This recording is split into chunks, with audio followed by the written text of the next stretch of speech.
Welcome to this episode of ISV Talks. I'm Carol Livingston from Dynamics Connections, and on this episode, I'm excited to have Griffin Swanson from Professional Advantage. Welcome, Griffin.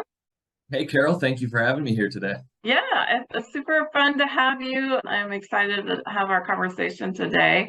So tell us a little bit about yourself. I am the channel product manager at Professional Advantage. I've been working with the company for 8 years now. Found these guys in Fargo, North Dakota, kind of oddly enough, when I was a senior in college. And one of the first things that they said when I signed here was that they'd be shipping me off to Denver. Couldn't sign that dotted line fast enough, but yeah, I've been here for 8 years now, and my primary focus is really around the sales and product development of our ISV modules. Mhm. I noticed when I was looking at your background on LinkedIn, you have a little business also that you ran when you were in college. Tell us a little bit about that. Yeah, so when I was a sophomore, I actually dove into the social media game, a roommate and myself, and really just kind of took off with it. We started small and eventually were able to build a following over 1 million Twitter followers amongst several different parody accounts. And really, what parody accounts are is they're essentially entertainment accounts. And we just kind of found little niches that worked for us and built a following through that. And in due time, we were able to create an apparel brand around one of the Twitter accounts too. So I still have some of the apparel here today in my apartment as we speak, but it was really what I did throughout college. I went to school and basically just worked on the social media side of things. So it was a really fun kind of business venture and something I still dabble a little in here today, but have the product manager role on top of that here as well. I mean, that gives you a great background product. I mean, it's kind of the same thing, right? Making sure that people understand the benefits of the product in a fun way. So, Absolutely. And it's free, right? It's completely free to use. I mean, with any of these social media outlets, whether it be in an industry like Microsoft or kind of the tech industry or something that's more passionate, focused on, you know, you could literally talk about, I guess, hockey, for example, something that I'm truly passionate about. So there are unlimited outlets with these social media kind of networks. And again, it's completely free to use. So I advocate that everybody take advantage of it. yeah, definitely. Tell us a bit about Professional Advantage, their product. What products do they have, and kind of what their unique features are? Yeah, so really what my focus is, we do have a staffing side of the business with Professional Advantage here as well. Not something I typically work on a day-to-day basis. Where more of my focus is the ISV products that we have. And so we have two collections modules, collections management for Dynamics GP and Collect 365 for Microsoft Dynamics 365 Business Central. And then we also have a company data archive module for Microsoft Dynamics GP2. Starting with the collections tools, the one that we developed for Microsoft Dynamics GP was in the late 90s. And actually, Microsoft took that product from us under an OEM agreement in the early 2000s and included it as a core GP feature, eventually transitioning it back to us in 2013. So there's a lot of familiarity around collections in the Dynamics space here today. But really, the ultimate goal with that is to spend less time collecting from your customers, improve your efficiency, and in return, improve your cash flow. And that's really what Collect 365 is designed for as well. Different ERPs, and I think we all understand that things are going to look a little different, but the goal ultimately remains the same there as well. And then with Company Data Archive, it's really simple. It's just trying to move historical data out of your Dynamics GP environment today, move that to what we call an archive company, which users can still access, run reports, inquiries, and smart lists on that historical data. But by removing it out of their production system, they start to see their day-to-day GP processes and really just day-to-day GPUs start to speed up. So ultimate goal of that is get rid of your history while still being able to access it and really have a more functioning and efficient system in your production environment. So we've had some big ones, and that's kind of a unique thing about the module too, is a wide variety of different customers using the product. We have some who are very small, 5 to 10 gigabytes of data where they've been on GP long enough to where they want to have it organized in a historical company. but then we've seen some that are 1 to 2 terabytes big. And obviously, those are very extensive archiving projects in itself. But when you have that much data, I don't want to say it's impossible to continue business without archiving, but it makes life very difficult for these users. We have some that, are adding 20 to 30 gigabytes a month, and they're just trying to keep on top of that when it comes to archiving. So yeah, it is a wide variety of customers, but the biggest I've seen is 2 terabytes. How many years that represented, or was just the size?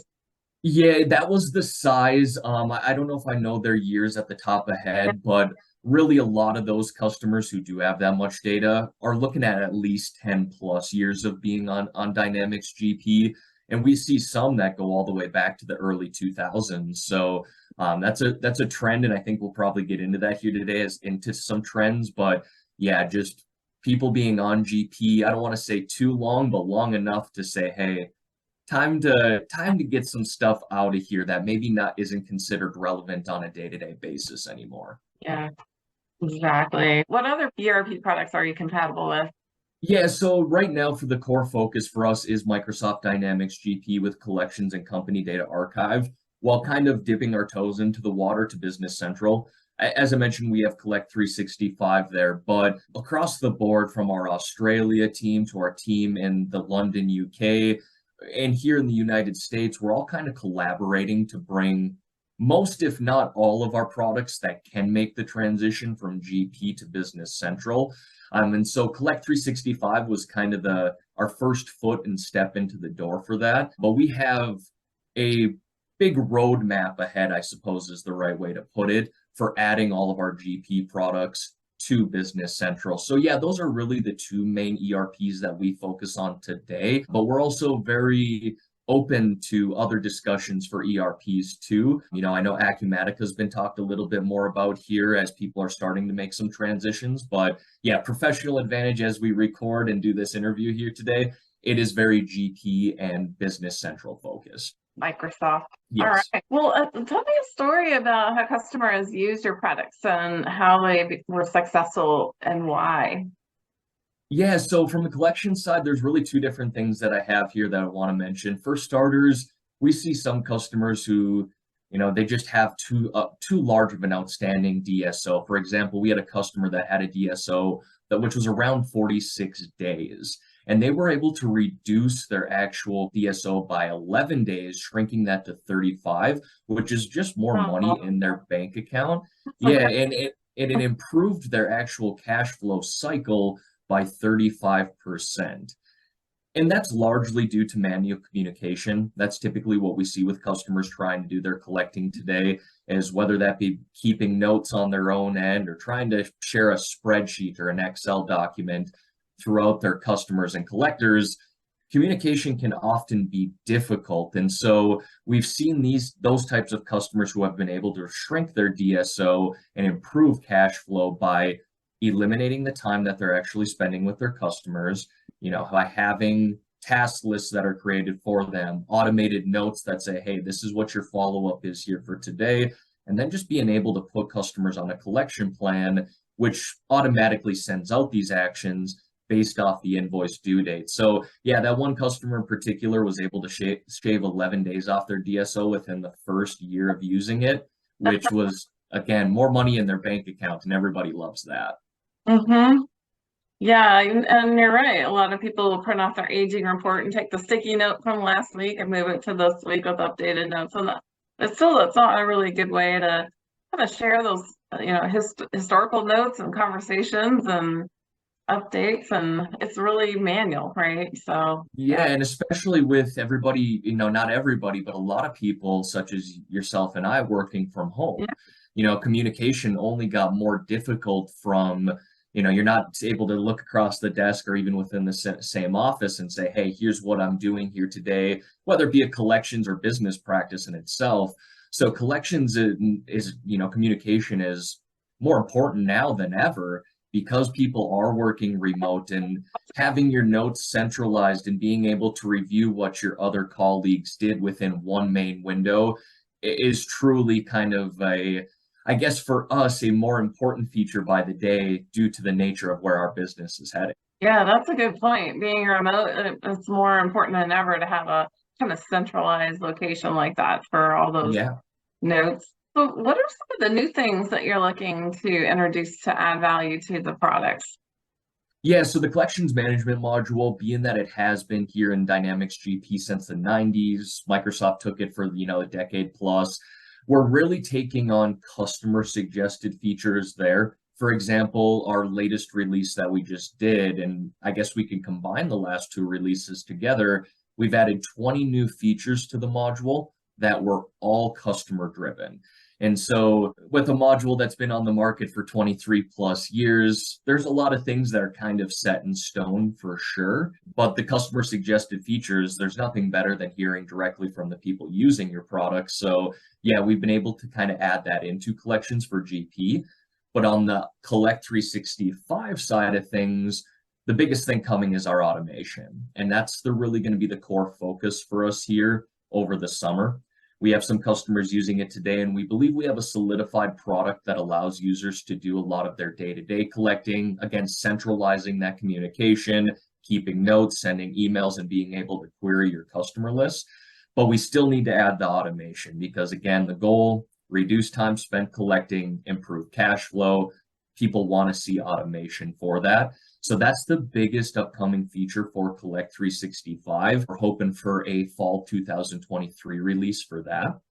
And then on the company data archive side of things, actually, as I sit here today, we released a new version of that just yesterday. And we were able to release arguably the best feature, in my opinion, to the module to date. It's called the Company Data Archive Scheduler, and that's been there for 2 years now. But what we've been able to do with our latest release is expand a Monday through Sunday schedule. And so I can explain this a little bit here. The way our product works today is we recommend users are running the archive during their system down hours because it takes up a lot of SQL resources to run the archive process, as most understand. But that can be difficult for some customers, whether you're a 24/7 business or you just got a lot going on, especially as we approach here Microsoft fiscal year end in June. People are busy. And so we see a lot of people struggle with finding actual downtime to run an archive, especially when you have to manually start and stop the archive. With this scheduler here, we've completely eliminated that worry. If, for example, we have a business that is 24/7 using the product, the only downtime they have to archive is from midnight to 4 a.m. Nobody wants to wait around till midnight to start an archive, let alone be up at 4 a.m. to pause that archive. So very beneficial to a customer like that. And what it allows them to do is say, hey, Monday through Sunday, I can pick a specific start and stop time on each individual day, even if it is a 1 hour time window or a 24-hour time window. This is allowing users to get a lot more creative and not have to actually physically be in attendance to start and stop the archive. It's all automated with this new feature. That's brilliant. I love that. I've been advocating for that one for quite a while now, but Dev wanted to make sure that we got it right too, and our development team did a really good job with the release. Awesome. Well, congratulations on that. Thanks. Let's talk about what changes have you seen in the channel over the past couple of years? Yeah, and without sounding like a broken record, like I said, collections has been so well established here for 20 plus years that, a lot of the changes haven't been all too much on that side of the module, just because people have always wanted to collect money and they want to collect it in an efficient manner. The way we can do, to kind of advance the product, as I mentioned, is customer suggested features. But yeah, really the collections module, we haven't seen too many different changes over time outside of the fact of the communication aspect, right? As we just mentioned, people working from home, communication needs to be a lot more centralized now, and our product does a very good job of doing that. But where we've seen one of the biggest trends here is within company data archive. And it just comes down to people being on GP for, again, I don't want to say too long, but for long enough to where they really don't have much of a choice outside of to archive. Whether you're a 2 GB or a 2 TB type of customer, or you have data that goes back to the late 90s. We have some customers that go, as great as it is to have this information, I don't need to see information from 1999 anymore. And I think most people could probably agree with that. But that's the biggest trend we've really seen here. We've seen company data archive sales kind of skyrocket over the last 3 years because most of the people coming to us are saying, hey, been on GP for 20 plus years, whether or not it's a significant amount of data. I just need to organize my production company. I don't need people to go back and look at data from 2010 and prior to that. Or for those who do have 2 terabytes of data because they've been on for so long, they're coming to us and saying, we should have done this years ago. And that's a common phrase I hear all the time these days, especially working with partners. They go, Griff, I told these guys a year or two ago that they needed this module. But, as projects kind of happen, things get set off to the side. And then it just becomes more of a catch-up process for these types of customers. So I always say, start before it's too late. It's never really ever too late. You can always, especially with our archiving scheduler now, it's helping with those customers that say, hey, we do have too much data. But if you can get a head start on it, run a yearly or, run an archive twice a year, just keep your data up to date. It makes life easier. It makes your GP processes faster and makes your actual colleagues happier as well because they're not looking through data that's 20 years old. They're looking at something that is relevant to their day-to-day or week-to-week, GP practices. And going back to a little bit about the company, you mentioned the UK and Australia. Where did the company start and kind of what's the history of the company? Yeah, so Professional Advantage was established in 1989 in Sydney, Australia. We have, I believe, 6 offices over there today. Obviously, with the pandemic, some things have shifted a little bit, but really a core part of our business is still in Australia today. We still have our weekly and bi-weekly meetings with them. So yeah, it's established in the late 80s, and then we were able to bring over the business here to Fargo in North Dakota in 1996. So it was established originally in Australia for the first 7 years, and then eventually it was, brought over here to the US, where we've really established 2 different branches. Fargo, North Dakota kind of being the main branch. That's where I found them out of college. You had the Microsoft Center up there as well.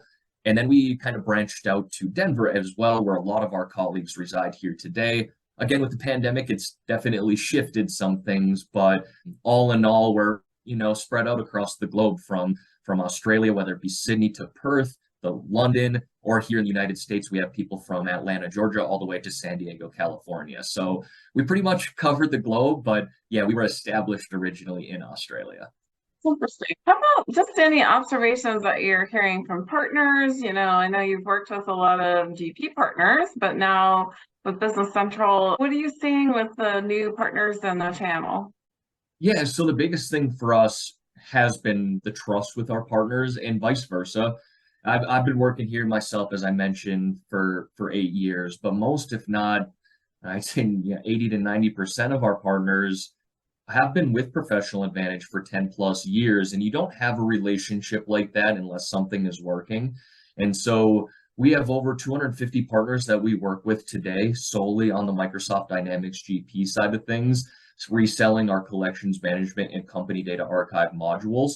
And that's made the transition very easy into Business Central, whether they're exploring it, have made the leap already, or they're kind of, like us, where they have one foot in the door, but they're still very GP heavy. It's made the conversations very easy because, again, we're trying to essentially build our GP modules for Business Central. So there's not a lot of crossover talk. There's no confusion as to what we're bringing to the market.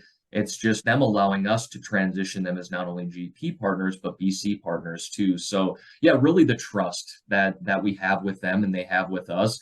Again, if you have a relationship with someone for 10 plus years, usually things are going pretty well. Yeah, and for those customers that are on GP and use collection management for many years, it's nice that when they're looking to move to the cloud or move to Business Central, that you guys are there for them and you'll help them with that transition. So absolutely. How about any perspective about the marketplace and, how customers are trying to improve their operational efficiencies? Yeah, I think one of the biggest trends we kind of see within the marketplace to improve efficiency is getting time back. And maybe not even just us as an industry, as a society. Everybody wants to get more time in their day. Whether that be working from home, you kind of, shave off the commute that you used to have to drive to work. That's wonderful in getting your time back in the day. Or having an actual module or modules that give you time back in your day. That's really what we've kind of seen shift here. People have always wanted more time in their day, but especially now, efficiency is more important than ever, whether it be communications from a collection practice or having an actual scheduler for your archive practices that allow you to get more time in your day.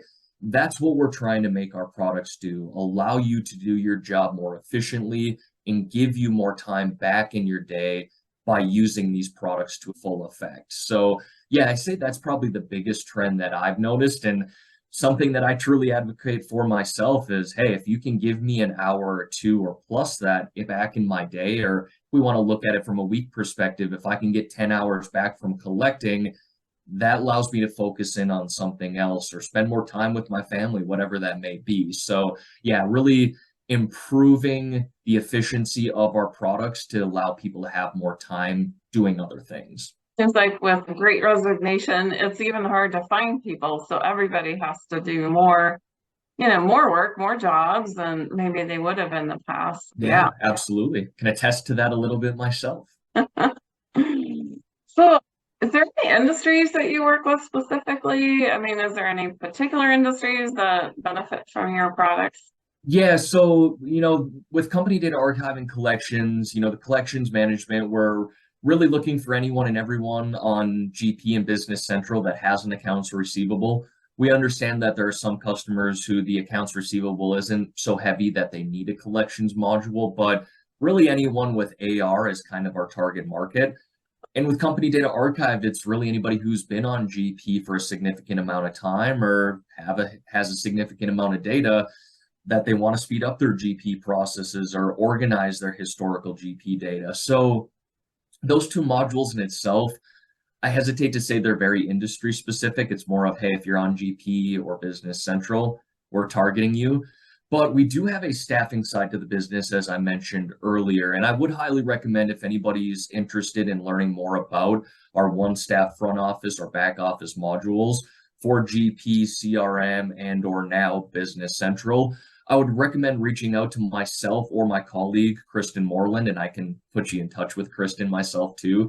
She's really the expert around this and will be able to kind of help provide more documentation and answer questions for that industry. But yeah, our staffing products are definitely staffing specific. The healthcare industry is something where, it's kind of a big target market for us, but it's certainly more direct than it is our ISV modules. Yeah. Well, thank you for that explanation. So that helped me. So any new trends on the horizon? Like what are you seeing? You're the product manager. So what's kind of on your roadmap? Yeah, so for us, like I said, we just released the scheduler. So we're going to hammer that and really market as much as possible for CDA here, probably over the next year and going forward. If there's any way that we can enhance that even more, that's really kind of our goal right now. We want to make sure that the future of archiving is more automated than it is manual work. And so we've taken the first right step here with the scheduler, but really the trend going forward is how can we eliminate manual work for you and help automate that? And that's not to say we're not doing that for collections as well, but again, don't really want to repeat myself, but when you have a product that has worked for 23 years, it's also one of those things where you say, hey, if it's not broken, don't fix it. And so being that that's kind of where collections is too, we're just saying, hey, customer suggested features, if you have ideas for us, that's what all of our product development meetings are around. If Microsoft shifts anything in GP, yes, we adjust to that, but I think everybody's probably aware. I don't think there's any major shifts coming to my Dynamics GP here in the future. So we're really just saying, hey, what do you think is best for your collection practices? Perfect. Let us know, because then we're going to try and add that to our module. Awesome. So just kind of in conclusion, Griffin, what what trends or what one reason are customers coming to see Professional Advantage?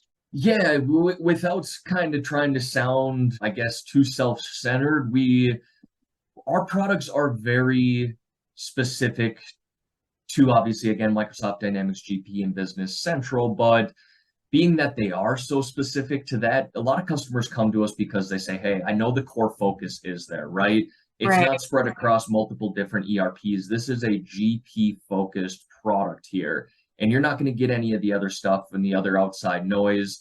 When we develop, we're developing for that specific ERP, nothing outside of that. So we get customers who come to us and they say, hey, we're on this ERP, and partners, as well. They say, hey, we have these customers that are on this ERP. They need this exact tool, none of the other outside noise. So I think that's one of the biggest advantages for us. There's obviously competing products out there, but what we often see is those are targeted to multiple different ERPs where we're very specific to the ERP that our product is developed for. So yeah, that's kind of again, going back to the trust there as well, being on, a Microsoft certified partner dating back to the 80s and working with a lot of partners for 10 plus years. Word of mouth is, a very big form of marketing still to this day that says, hey, I know a partner, I know an ISV, I know a product that has a lot of history, it has a lot of credibility, and that's really what we're trying to go for with our products. Thank you, Griffin, for joining today. It was really fun talking to you and learning a little bit more about Professional Advantage and yourself. Here's Griffin's information. If you want to reach out to Griffin, please do. So thank you so much, Griffin, for joining our show today. Yeah, thank you, Carol, for not only having us be a part of this Dynamics Connection sponsorship, but having me on here today to kind of talk a little bit more about our products. It's always great to work with people who, again, have kind of that trust and that strong connection that go back several years. So it's always great chatting with you, but appreciate you having me on here today. All right. Thank you so much. And we'll see you again on the next episode, friends. Talk to you later. Bye-bye.